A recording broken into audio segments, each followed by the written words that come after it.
बिस्मिल्लाहिर्रहमानिर्रहीम। तालीम किसी मुल्क की तरक्की के लिए इस तरह ज़रूरी होती है, अगर मैं ये कहूँ जिस तरह इंसानी जिस्म के लिए खून की ज़रूरत होती है। तालीम के बगैर कोई मुल्क, कोई माशरा तरक्की नहीं कर सकता है। आप अगर दुनिया को देखें, जिन मुमालिक ने तरक्की की उन्होंने तालीम को अहमियत दी, लेकिन बदकिस्मती से आज हमारे आज़ाद कश्मीर में जो तलबा के साथ ज़्यादती की जा रही है, इसकी मिसाल नहीं मिलती। आज अगर आप देखें 4 महीने रहते हैं इम्तहान को, लेकिन इनका सिलेबस कंफर्म नहीं किया जा रहा।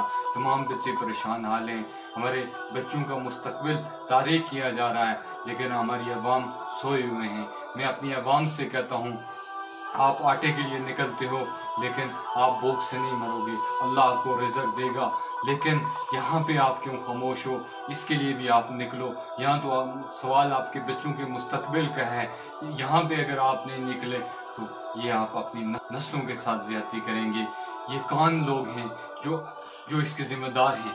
इनसे पूछा जाना चाहिए कि ये क्यों कौम के कातिल हैं? इनके लिए ये नासूर हैं। इन नासूरों को बाहर निकालो, इनके कहफर किरदार तक पहुँचाओ। ये अगर इसी तरह ज़्यादती करते रहे, ये इसी तरह अपने बच्चों का जो हमारा आने वाला कल है, इनका मुस्तकबिल तारीख करते रहे, तो यकीनन ये कौम मज़ीद तबाही के दाने पर जाएगी। और इन नकम्मे और नकट्टू और नाअहल लोगों से कौम की जान छुड़ाओ। ये लोग अहल हैं जो अभी तक आज़ाद कश्मीर के कितने तलबा हैं, इनके मुस्तकबिल का कौन जिम्मेदार है? कौन जवाब देगा?